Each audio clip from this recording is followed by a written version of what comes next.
corporate, private, DSO, whatever, everybody is watching.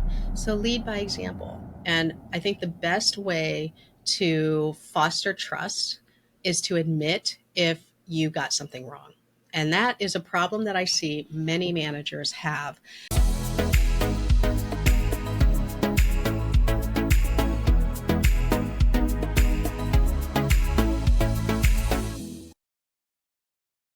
And that is a problem that I see many managers have. And I'm not saying it's arrogance, that's not it. Sometimes it's pride for sure, because you probably went, say you graduated from being an insurance coordinator and now you've been given the manager position, right? As an insurance coordinator, you nailed everything, right? You were getting plans right. You were doing appeals, getting claims paid. Now you're in a different environment and not everything is coming as easy. That's okay. It's actually to be expected. You would be like a superwoman, superman if you were able to nail every job 1000%, right? So if you do make a mistake, don't try to sweep it under the rug. You're very visible now. People check up on you, people see what you're doing. Now is not the time to start covering, right? If you mess up, say you misjudge a situation, say you make a bad call with a patient in front of everybody and the patient blows back on you, they're just angry, right? Own that, because the buck does truly stop with you. So remember when patients would get mad at us and we would say, okay, well, you know what, I'll go get the doctor. Guess what? You are now that block in front of the doctor. And I think most doctors would say they're not supposed to get to me, right? That's the beauty of it. Like, that's why you're hired.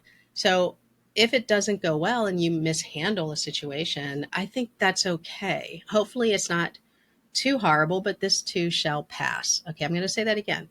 This too shall pass. You have permission from me to really, like, royally screw up once or twice in your early career. Now, if you royally screw up late in the career, depending on what it is, we got to talk. But come on, you're going to mess up. You're absolutely going to mess up. I'll share my big mistake that I made, and there's a statute of limitations has passed, so I think I'm okay. This is before we had like Sesame and Solution Reach and, Opera DDS and all that. Before that, we didn't have messaging, emails. When we sent an email to a patient, like a mass email, we would have to copy email addresses and put them in the BCC, right? So I was making an announcement about office hours or something like that. And I had copied something like 200 emails, 200 email addresses to send out. And of course, I did the dumb thing and I put them in the CC, not the BCC email address field. Okay, so I still remember like thinking to myself, why did you not go home at a godly hour? Why are we here at 10 o'clock at night writing emails, trying to get this out? It may not have been 10 o'clock, but it was late. It was dark out. And I sent the email. I didn't even realize I did it wrong. Okay, so go on, getting ready to log out and everything. I finish up. I start getting emails back. My email is pinging and I'm going, what is going on here? And, to be fair, it wasn't all, a couple hundred. I got emails from about 6 people. And I'm in the Northern Virginia area. Federal employees are everywhere. So here comes a government worker who works for either Health and Human Services, or it was actually Office of Civil Rights. And that would be, the whole HIPAA thing. And he said, I really don't appreciate you giving out my email address to your whole patient database. And then another one came in, same thing. I thought, oh my goodness, I am fired 5,000% for sure on this. And I remember it was night because, you know why? Because I walked out to my car and I was crying. I remember I was crying. So I thought for sure this was the end of the world and I apologized. And here's what I did, because this is how not smart I am at that time, right? I mean, maybe I haven't gotten smarter. I don't know. So this is what I did. I actually apologized to that person. And then I sent an email. I sent that same email. I hit reply and apologized to everyone on the email list. Well, you can imagine it went again to everybody. So everybody who didn't open it the first time now opens it again. And I don't know how many people ended up on an email list because of my stupid mistake. What's really funny is that I ended up with more emails before I sent the second email. So after the initial email is when I got the most amount of emails. The second email went out and I thought for sure that's when people were going to call, going to get upset or whatever.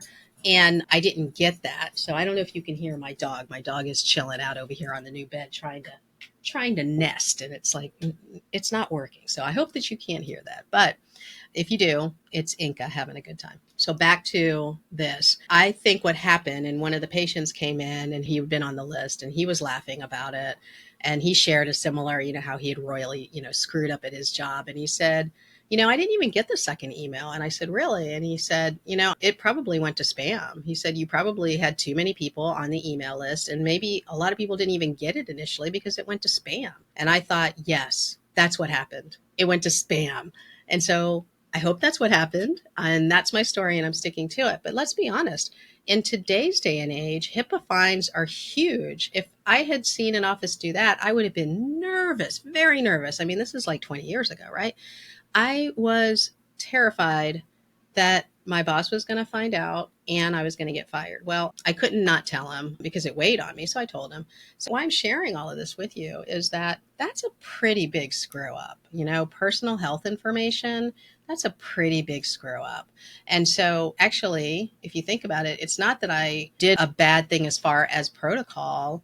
I actually betrayed the trust of a couple hundred patients. That is what bothers me the most today, right? So I still don't know how many people thought, okay, wow, she's a real idiot, or just never came back. And that has always bothered me. So if you make a mistake, it's not good to cover it. It's never good to cover it. It's good to own it. And that is how you build credibility with your team.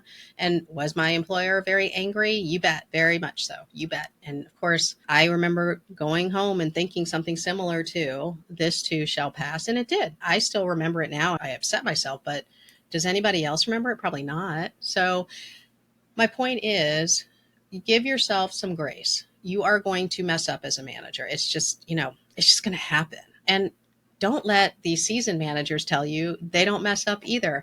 We mess up. It's just different now, right? Now, when a seasoned manager has a problem or does something wrong, we tend to feel a lot more guilty about it because we should have known. And then we have a whole bunch of other stuff that goes in, but there's not the fear of when you're a new manager and you mess up. When you're a senior manager and you mess up, you're like, what is going on with me? Like, why would I have done that? And you start to have a lot of self-doubt and you start to do all that. So it's too early in your career, new manager, to go through something like that. So I don't want you to focus on the negative, but I do want you to make sure that you as a manager are going to continue seeking out management skills.